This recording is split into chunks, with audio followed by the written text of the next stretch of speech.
नमस्ते बच्चों, the Harish academy में आपका स्वागत है। तो बच्चों, हम पढ़ रहे थे भक्ति और सूफी परंपराएं, जिसमें हमने निजामुद्दीन औलिया जो कि किसके, अमीर खुसरो के कौन थे, गुरु थे, उनके बारे में हमने लास्ट वीडियो में पढ़ा था। चिश्ती उपासना, जियारत और कव्वाली के बारे में, हुजवीरी, इनके बारे में हमने लास्ट क्लास में जाना था। आज हम पढ़ेंगे सूफी और राज्य, यानी कि सूफी और राज्यों के बीच में क्या संबंध होते थे, इस तरीके के बारे में हम जानेंगे।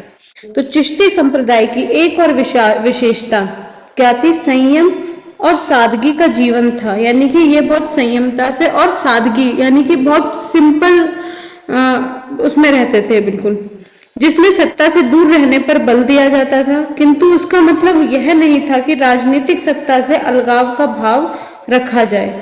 सत्ताधारी विशिष्ट वर्ग अगर बिना मांगे अनुदान या भेंट देता था तो सूफी संत उसे स्वीकार करते थे। यानी कि कोई भी सत्ता का व्यक्ति कोई बिना मांगे कोई अनुदान, डोनेशन दे रहा है या कोई भेंट स्वरूप हमें कोई चीज दे रहा है तो जो सूफी संत उसे स्वीकार कर लेते थे। सुल्तानों ने खानकाहों को कर मुक्त, यानी कि इनाम, भूमि अनुदान में दी और दान संबंधी न्यास स्थापित किए। चिश्ती धन और सामान के रूप में दान स्वीकार करते थे, किंतु इनको सजाने के बजाय खाने, कपड़े, रहने की व्यवस्था और अनुष्ठानों जैसे समा की महफिलों पर पूरी तरह खर्च कर देते थे। इस तरह शेख के नैतिक अधिकार की पुष्टि होती थी और आम लोगों का उनकी ओर झुकाव बढ़ता था। सूफी संतों की धर्मनिष्ठा, विद्वता और लोगों द्वारा उनकी चमत्कारी शक्ति में विश्वास उनकी लोकप्रियता का कारण था। इन वजहों से शासक भी उनका समर्थन हासिल करना चाहते थे। शासक न केवल सूफी संतों से संपर्क रखना चाहते थे बल्कि उनके समर्थन के भी कायल थे। एक तरह से मतलब उनका जो समर्थन था उसके लिए वो बहुत ज्यादा ललायत रहते थे। जब तुर्कों ने दिल्ली सल्तनत की स्थापना की तो उल्मा द्वारा शरिया लागू किए जाने की मांग को ठुकरा दिया गया। उल्मा कौन होता था? जैसे कि इनका जो हेड होता था ना, उसे उल्मा बोलते थे। तो उल्मा द्वारा शरिया लागू किए जाने की मांग को ठुकरा दिया जाता था। सुल्तान जानते थे कि उनकी अधिकांश प्रजा इस्लाम धर्म मानने वाली नहीं है। ऐसे समय सुल्तानों ने सूफी संतों का सहारा लिया, जो अपनी आध्यात्मिक सत्ता को अल्लाह से उद्भूत मानते थे और उल्मा द्वारा शरिया की व्याख्या पर निर्भर नहीं थे। यह भी माना जाता है कि औलिया मध्यस्थ के रूप में ईश्वर से लोगों की ऐहिक और आध्यात्मिक दशा में सुधार लाने का कार्य करते हैं। शायद इसीलिए शासक अपनी कब्र सूफी दरगाहों और खानकाहों के नजदीक बनाना चाहते थे। यहाँ पे देखो ब्लू वाले बॉक्स में दे रखा है सूफी और राज्य। कुछ अन्य सूफी भी, जैसे कि दिल्ली सल्तनत के युग में सुहारवर्दी, मुगल युगीन नक्शबंदी, राज्य से जुड़े रहे, लेकिन उनके जुड़ाव के तरीके चिश्तियों से भिन्न थे। कभी कभी सूफी दरबार पद पर भी स्वीकार कर लेते थे। सुल्तानों और सूफियों के बीच तनाव के उदाहरण भी मौजूद हैं। अपनी सत्ता का दावा करने के लिए दोनों ही कुछ आचारों पर बल देते थे, जैसे झुककर प्रणाम और कदम चूमना। कभी कभी सूफी शेखों को आडंबर पूर्ण पदवी से संबोधित किया जाता था। उदाहरणतः शेख निजामुद्दीन औलिया के अनुयायी उन्हें सुल्तान उल मशेख कहकर संबोधित करते थे। इसके बाद है शाही भेंट अस्वीकार, यानी कि किस तरीके से ये शाही भेंट को अस्वीकार कर देते थे। तो जो ये उद्धरण है शाही भेंट अस्वीकार, ये कहाँ से? सूफी ग्रंथ से लिया गया है, जो कि किसमें? शेख निजामुद्दीन औलिया की खानकाह में 1313 में हुई घटना का वर्णन करता है।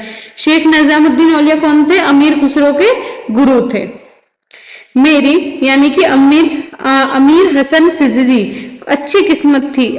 जो अमीर हसन सिजजी हैं वो खुद के लिए बोल रहे हैं कि मेरी किस्मत थी कि मैं उनके कदम चूम सका। इस समय एक स्थानीय शासक ने 2 बगीचे और बहुत सी जमीन का पट्टा शेख साहब को भेजा है। साथ ही इनके रखरखाव के लिए औजार व आवश्यक वस्तुएं भेजी हैं। शासक ने यह भी साफ किया है कि वह बगीचों और जमीनों पर अपना हक कहते हैं। इस जमीन, खेत और बगीचे को मुझे क्या करना है? हमारे कोई भी आध्यात्मिक गुरु ने इस तरह का काम नहीं किया। फिर उन्होंने एक उचित कहानी सुनाई सुल्तान गयासुद्दीन की, जो उस समय उलुग ना खान के नाम से जाने जाते थे। जो गयासुद्दीन तुगलक थे, ये किसके नाम से जाने जाते थे उस समय? उलुग खान के नाम से। शेख फरीदुद्दीन से मिलने आए। उन्होंने शेख को कुछ धनराशि और 4 गांव का पट्टा भेंट किया। धन दरवेशों के लिए था और जमीन शेख के अपने इस्तेमाल के लिए थी। मुस्कुराते हुए शेख अल इलाम फरीदुद्दीन ने कहा, मुझे धन दे दो, मैं इसे दरवेशों में बांट दूंगा, पर जहां तक जमीन के पट्टे का सवाल है उसे उन लोगों को दे दो जिन्हें उनकी कामना है। अब अकबर की राजधानी फतेहपुर सीकरी में बाबा फरीद के वंशज शेख अलीम चिश्ती की दरगाह, यह दरगाह चिश्तियों और मुगल राज्य के घनिष्ठ संबंधों का प्रतीक है। कौन सी है? ये वाली दरगाह। अब आता है नवीन। नवीन मतलब नई भक्ति पंथ, यानी कि नई भक्ति परंपरा, नई भक्ति पंथ किस तरीके से उजागर हुई? उत्तरी भारत में संवाद और असहमति। अनेक संत कवियों ने नवीन सामाजिक परिस्थितियों, यानी कि उस टाइम पे जो सामाजिक परिस्थितियां चल रही थी उनको लेकर बोला है, और विचारों और संस्थाओं के साथ स्पष्ट और सांकेतिक दोनों किस्म के संवाद कायम किए। इस काल के 3 प्रमुख और प्रभावकारी व्यक्तियों पर दृष्टिपात कर हम देखेंगे कि इन संवादों को किस भांति अभिव्यक्ति मिली। अभिव्यक्ति मतलब किस तरीके से उनको उनके सामने अभिव्यक्त किया, किस तरीके से उन्हें दिखाया गया। जैसे दैवीय वस्त्रों की बुनाई, यानी कि जो देवी के लिए उस टाइम पे 3 देवताओं को महत्वपूर्ण माना जाता था, शिव, ब्रह्मा, यानी कि जो नैनार और अलवार थे, है ना, अलवार विष्णु के संप्रदाय थे और नैनार थे वो शिव के थे, और कुछ दैवी को, यानी कि उस दैवीय शक्तियों को भी मानते थे। तो दैवीय वस्त्र की बुनाई कबीर कहते हैं इसके बारे में। कबीर लगभग 14वीं-15वीं शताब्दी इस पृष्ठभूमि में उभरने वाले संत कवियों में अप्रतिम थे, यानी कि बहुत ज्यादा महत्वपूर्ण कवि माने जाते हैं। कौन? कबीर। इतिहासकारों ने उनके जीवन और काल का अध्ययन कर उनके काव्य और बाद में लिखी गई जीवनियों के आधार पर किया है। यह प्रक्रिया कई वजह से चुनौतीपूर्ण रही है। कबीर की बानी 3 विशिष्ट किंतु परस्पर व्याप्त परिपाटियों में संकलित है। किसमें? बीजक और उनके शब्द और उनकी साखियां। ठीक है, तो ये 3 चीजों में डिवाइडेड है, जिसके बारे में हम अभी आगे पढ़ेंगे। तो कबीर बीजक कबीर ग्रंथियों द्वारा वाराणसी उत्तर प्रदेश के अन्य स्थानों पर संरक्षित है। कबीर ग्रंथावली का संबंध राजस्थान के दादू पंथियों से है। इसके अलावा कबीर के कई पद आदि गुरु ग्रंथ साहिब में संकलित हैं। लगभग कौन से अनुभाग में? 8.2 अनुभाग में है। लगभग सभी पांडुलिपि संकलन कबीर की मृत्यु के बहुत बाद में किए गए। 19वीं सदी में उनके पद संग्रहों को बंगाल, गुजरात और महाराष्ट्र जैसे क्षेत्रों में मुद्रांकित किया गया। फिर कबीर की रचनाएं अनेक भाषाओं और बोलियों में मिलती हैं। इनमें से कुछ निर्गुण कवि बताए थे मैंने आपको स्टार्टिंग में, निर्गुण और सगुण कवि 2 तरह के इसमें इन्हें डिवाइड किया गया था। तो निर्गुण कवियों की खास बोली कौन सी थी? संत भाषा में। कुछ रचनाएं जिन्हें उलटबासी यानी कि उल्टी कही उक्तियों के नाम से जाना जाता है, इस प्रकार से लिखी गई कि उनके रोजमर्रा के अर्थ को उलट दिया गया। इन उलटबासी रचनाओं का तात्पर्य परम सत्य के स्वरूप को समझने की मुश्किल दर्शाता है। केवल ज फूलिया बिल फूल बिन और समंदरी लागी आग जैसी अभिव्यंजनाएं कबीर की रहस्यवादी अनुभूतियों को दर्शाती है। यानी कि केवल जय फूलिया फूल बिन और समंदरी लागी आग, इन जो ये कबीर की पंक्तियां हैं इनमें इन अनुभूतियों को दर्शाया गया। और ये कहाँ से ली गई है? ये गुरु ग्रंथ साहिब से। कबीर बानी की एक विशिष्टता यह है कि उन्होंने परम सत्य को वर्णित करने के लिए अनेक परिपाटियों का सहारा लिया। परिपाटी मतलब एक तरह से स्तंभ मान सकते हैं या उसके सोर्स मान सकते हैं, स्रोत मान सकते हैं। इस्लामी दर्शन की तरह वे इस सत्य को अल्लाह, खुदा, हजरत और पीर कहते हैं। वेदांत दर्शन से प्रभावित वे सत्य को अलख, निराकार, ब्रह्मन और आत्मन कहकर भी संबोधित करते हैं। कबीर कुछ और शब्द पदों का इस्तेमाल करते हैं, जैसे शब्द और शून्य। यह अभिव्यंजनाएं योगी परंपरा से ली गई हैं। देखो यहाँ पे दे रखा है ब्लू बॉक्स में एक ईश्वर। यह रचना कबीर की मानी जाती है, जिसमें कबीर क्या कहते हैं? हे भाई, यह बताओ किस तरह हो सकता है कि संसार के एक नहीं 2 स्वामी हो? किसने तुम्हें भ्रमित किया है? ईश्वर को अनेक नामों से पुकारा जाता है, जैसे अल्लाह, राम, कबीर, करीम, केशव, हरि और हजरत। विभिन्नताएं तो केवल शब्दों में है जिनका आविष्कार हम स्वयं करते हैं। कबीर कहते हैं दोनों ही बुलावे में है, इनमें से कोई एक राम को प्राप्त नहीं कर सकता। एक बकरे को मारता है, दूसरा गाय को। वे पूरा जीवन विवादों में ही गवा देते हैं। यानी कि किसी भी कोई अगर ये कहता है कि भाई 2 ईश्वर है ना, तो इस तरीके से संसार में एक नहीं 2 स्वामी है, तो ये चीज गलत है। यानी कि केवल एक ही है, चाहे वो हिंदू है, मुस्लिम है, सिख, ईसाई, लेकिन ईश्वर क्या है? एक ही है। विविध और कभी तो विरोधात्मक विचार इन पदों में व्यंजित होते हैं। कुछ कविताएं इस्लामी दर्शन के एकेश्वरवाद मतलब एक ईश्वर को मानने वाला, और मूर्ति भंजन यानी कि जो मूर्ति पूजा का खंडन करें, मूर्ति भंजन का समर्थन करते हुए हिंदू धर्म के बहुदेववाद और मूर्ति पूजा का खंडन करती हैं। अन्य कविताएं जिक्र और इश्क के सूफी सिद्धांतों का इस्तेमाल नाम सिमरन की हिंदू परंपरा की अभिव्यक्ति करने के लिए करती हैं। क्या ये सभी कविताएं कबीर द्वारा रची गई? यह कहना मुश्किल है।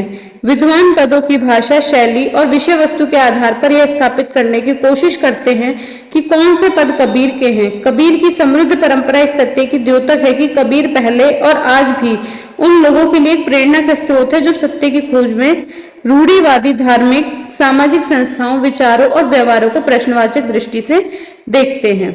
कबीर के जो विचार है वो संभवतः अवध प्रदेश यानी कि उन्होंने भाषा का भी ऐसे यूज किया है, जो अवधी भाषा होती है इस तरीके की भाषा का उन्होंने यूज किया है। तो अवधी प्रदेश की सूफी और योगी परंपरा के साथ हुए संवाद और विवाद के माध्यम से घनीभूत हुए। कबीर की विरासत पर उन अनेक गुटों ने दावा किया, अनेक गुटों मतलब अनेक ऐसे अलग अलग तरीके के ग्रुप बने हुए थे, गुट बने हुए थे, उन्होंने दावा किया कि जो उन्हें याद करते थे और आज भी कर रहे हैं। तथ्य इस बात से उजागर होता है कि इस विषय पर आज भी विवाद है कि वे जन्म से हिंदू थे या मुसलमान थे, और यह विवाद अनेक संत जीवनियों में उभर कर आते जो 17वीं शताब्दी यानी उनकी मृत्यु के 200 वर्ष बाद से लिखी गई। वैष्णव परंपरा की जीवनियों में कबीर का अरबी में अर्थ है महान, को जन्म से हिंदू कबीरदास बताया है, किंतु उनका पालन गरीब मुसलमान परिवार में हुआ जो जुलाहे थे, है ना। यानी कि जो इनका जन्म बताया है वो कहाँ बताया? हिंदू में, लेकिन जो इनका पालन पोषण है वो कहाँ पर? मुसलमान परिवार में बताया, जो कौन थे? जुलाहे, और कुछ समय पहले ही इस्लाम धर्म के अनुयायी बने थे। इन जीवनियों में यह भी कहा जाता है कि कबीर को भक्ति का मार्ग दिखाने वाले गुरु रामानंद थे। ठीक है, किंतु कबीर के पद गुरु और सतगुरु संबोधन का इस्तेमाल किसी विशेष व्यक्ति के संदर्भ में नहीं करते। इतिहासकारों का यह भी मानना है कि कबीर और रामानंद का समकालीन होना, समकालीन कौन होता है बच्चों? जो उसी टाइम पे दोनों का उद्भव हुआ हो उसे हम बोलते हैं समकालीन, यानी कि दोनों का काल एक ही है, कि उसी काल में वो थे और उसी काल में वो होना मुश्किल प्रतीत है जब तक कि उन्हें बहुत ही लंबी आयु ना दे दी जाए। अतः वे परंपराएं जो दोनों को जोड़ती है स्वीकार नहीं की जा सकती, किंतु उनसे अवश्य पता चलता है कि कबीर की विरासत बाद की पीढ़ी के लिए कितनी महत्वपूर्ण थी। अब हम पढ़ेंगे बाबा गुरु नानक और पवित्र शब्द। बाबा गुरु नानक जिनका जन्म हुआ 1469 में और मृत्यु हुई इनकी 1539 में। 1539 में किसका शासक था हमारे यहाँ पे? मुगल काल में बाबर के पुत्र हुमायूं का, जिसे 1540 में शेरशाह सूरी ने हरा दिया था। ये हमने पढ़ा भी है पहले। उनका जन्म एक हिंदू व्यापारी परिवार में हुआ। उनका जन्म स्थल मुख्यतः इस्लाम धर्मावलंबी पंजाब का नानकाना गांव था, जो रावी नदी के पास था। उन्होंने फारसी पढ़ी और लेखाकार के कार्य का प्रशिक्षण प्राप्त किया। उनका विवाह छोटी आयु में ही हो गया था, किंतु वे अपना ज्यादातर समय सूफी और भक्त संतों के बीच ही गुजारते थे। उन्होंने दूर दराज की यात्राएं भी करी। बाबा गुरु नानक का संदेश उनके भजनों और उपदेशों में निहित है। इनसे पता लगता है कि इन्होंने निर्गुण भक्ति का प्रचार किया है। धर्म के सभी बाहरी आडंबरों को उन्होंने अस्वीकार किया, जैसे यज्ञ, अनुष्ठानिक स्नान, मूर्ति पूजा और कठोर तप। हिंदू और मुसलमानों के धर्म ग्रंथों को भी उन्होंने नकारा। बाबा गुरु नानक के लिए परम पूर्ण रब का कोई लिंग या आकार नहीं था। उन्होंने इस रब की उपासना के लिए एक सरल उपाय बताया और वह था उनका निरंतर निस्मरण व नाम का जप। यानी कि जो गुरु नानक साहब है वो क्या बताते थे कि भाई हमें सिर्फ एक नाम जप करना चाहिए, कोई ऐसा कोई मूर्ति पूजा नहीं, कोई कुछ नहीं, ना उनकी कोई उपासना के लिए कोई और उपाय नहीं, सिर्फ एक सरल सा उपाय क्या बताया कि उनका निरंतर स्मरण और नाम का जप करना। उन्होंने अपने विचार पंजाबी भाषा में शब्द के माध्यम से सामने रखे। अच्छा, जिनका संकलन किसमें किया गया? गुरु ग्रंथ साहिब में, और उसी में ही कबीर के भी कुछ दोहे हैं। बाबा गुरु नानक यह शब्द शब्द अलग अलग रागों में गाते थे और उनका सेवक मर्दाना रबाब बजाकर उनका साथ देता था। गुरु नानक ने अपने अनुयायियों को एक समुदाय में संगठित किया। सामुदायिक उपासना के नियम निर्धारित किए, जहां सामूहिक रूप से पाठ होता था। उन्होंने अपने अनुयायी अंगद को अपने गुरु पद पर आसीन किया। इस परिपाटी का पालन 200 वर्षों तक होता रहा। ऐसा प्रतीत होता है कि बाबा गुरु नानक किसी नवीन धर्म की संस्थापना नहीं करना चाहते थे। नवीन मतलब किसी नए धर्म की स्थापना नहीं करना चाहते थे, बल्कि उनकी मृत्यु के बाद उनके जो अनुयायी थे, यानी कि जो उनके चेले थे या उनके शिष्य थे, उन्होंने अपने आचार व्यवहार को सुगठित कर अपने को हिंदू और मुसलमान दोनों से पृथक चिन्हित किया, यानी कि पृथक मतलब अलग अलग चिन्हित किया। पांचवें गुरु अर्जन देव जी ने बाबा गुरु नानक तथा उनके 4 उत्तराधिकारियों बाबा फरीद, रविदास और कबीर की वाणी को ग्रंथ साहिब में संकलित किया। किसने किया था? कबीर की जो वाणी थी उसे गुरु ग्रंथ साहिब में किसने संकलित करा था? गुरु अर्जन देव जी ने। इनको गुरबानी कहा जाता है और ये अनेक भाषाओं में रचे गए। 17वीं शताब्दी के उत्तरार्ध में 10वें गुरु गोविंद सिंह जी ने 9वें गुरु तेग बहादुर की रचनाओं को इसमें शामिल किया और इस ग्रंथ को गुरु ग्रंथ साहिब कहा गया। गुरु गोविंद सिंह ने खालसा पंथ की नींव डाली और उनके 5 प्रतीकों का वर्णन किया। बिना कटे केश, यानी कि इनके 5 प्रतीक कौन से? इनके लिए आज भी वो है, देखो वैसे अगर हम देखते हैं अगर अपने संविधान के हिसाब से तो किसी को भी हथियार रखने का अधिकार नहीं है, हथियार रहित कोई भी सम्मेलन करे, लेकिन जो ये होते हैं सरदार होते हैं या फिर सिख समुदाय से संबंध रखते हैं, उन्हें 5 प्रतीक का वर्णन किया। उनके लिए क्या क्या? उनको कृपाण रखने का भी अधिकार दिया गया। उसके लिए आज भी हमारे संविधान में है कि भाई उनके लिए कोई रोक टोक नहीं है। कटे केश, कच्छ, कंघा और लोहे का कड़ा, ये 5 चीजें उनके प्रतीक मानी गई। गुरु गोविंद सिंह के नेतृत्व में समुदाय एक सामाजिक, धार्मिक और सैन्य बल के रूप में संगठित होकर सामने आया। यहाँ पर ये एक पिक्चर दे रखी है, कब की है? 15वीं शताब्दी के तमिलनाडु से हमें ये मिली है और पत्थर की मूर्ति है। कृष्ण को बांसुरी बजाते हुए इसमें दिखाया गया है। तो इसी के बारे में मीराबाई भक्ति में राजकुमारी, इनके बारे में पढ़ेंगे। मीराबाई संभवतः भक्ति परंपरा की सबसे सुप्रसिद्ध कवयित्री हैं। उनकी जीवनी उनके लिखे भजनों के आधार पर संकलित की गई है। अच्छा, आज अब हम मीराबाई के बारे में पढ़ रहे हैं तो मैं पूछना चाहूंगी आपसे कि आधुनिक काल में, है ना, जब आधुनिक काल में जो ये जितने भी लेखक या कवि कवयित्री हैं, तो आधुनिक काल की मीराबाई किसे कहा जाता था? तो आप इसका आंसर कमेंट में दें जिसे आता है, तो फिर हम अपने इस नेक्स्ट क्लास में इसके बारे में डिस्कस करेंगे, ठीक है। तो उनकी जीवनी उनके लिखे भजनों के आधार पर संकलित की गई है, जो शताब्दियों तक मौखिक रूप से संप्रेषित होते रहे। मीराबाई मारवाड़ के मेड़ता जिले की एक राजपूत राजकुमारी थी, जिनका विवाह उनकी इच्छा के विरुद्ध मेवाड़ के सिसोदिया कुल में कर दिया गया था। इच्छा के विरुद्ध क्यों किया गया? क्योंकि वो तो कृष्ण को ही अपना पति मानती थी। उन्होंने अपने पति की आज्ञा की अवहेलना करते हुए पत्नी और मां के परंपरागत दायित्वों को निभाने से इनकार किया और विष्णु के अवतार कृष्ण को अपना एकमात्र पति स्वीकार किया।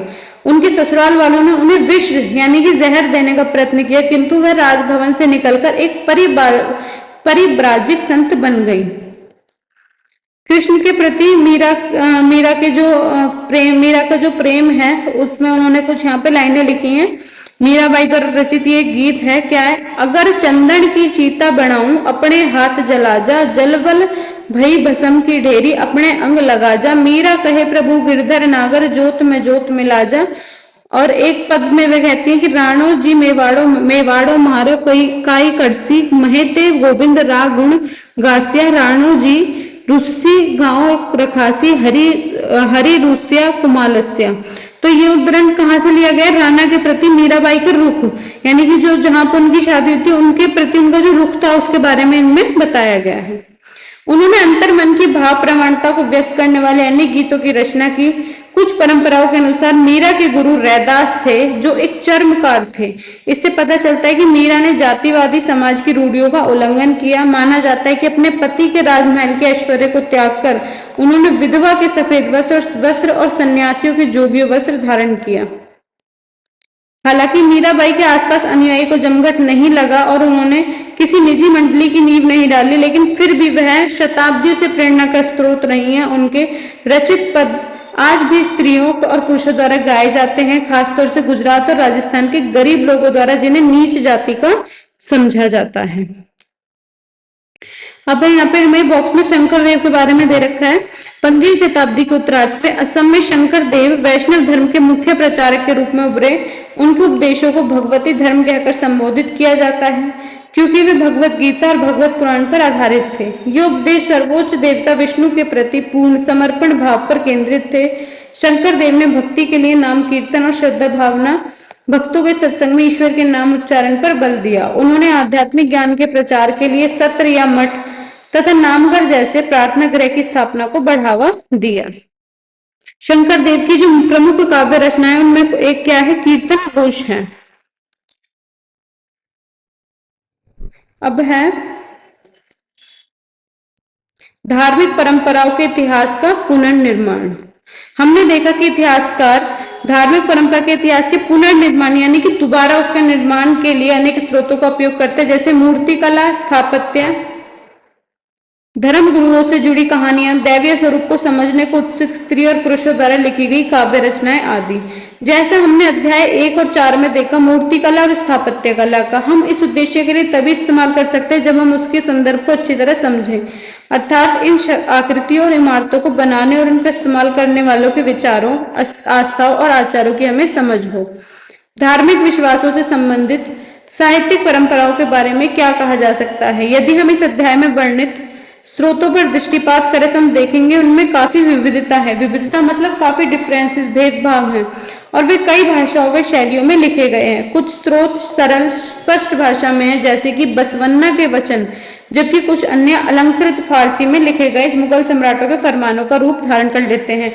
अलंकृत फारसी जिसमें अलंकार, रूप, छंद, रस इनका गहरा वर्णन किया गया है। प्रत्येक किस्म के मूल पाठ को समझने के लिए तरह तरह का कौशल चाहिए, कई भाषाओं की जानकारी, लेकिन इनके अलावा इतिहासकार को प्रत्येक विधि की शैली व शैलियों में सूक्ष्म अंतरों को भी पहचानना पड़ता है। तो बच्चों ये चैप्टर हमारा हुआ कंप्लीट, ठीक है। अब कल अपनी नेक्स्ट क्लास में करेंगे इसके क्वेश्चन आंसर डिस्कस। और हाँ, जो मैंने आपसे क्वेश्चन करा था उसको कमेंट बॉक्स में उसका आंसर जरूर दें कि आधुनिक काल की मीराबाई किसे कहा जाता है, ठीक है। सो मिलते हैं अपनी नेक्स्ट वीडियो में, तब तक के लिए good bye and have a nice day. Thank you.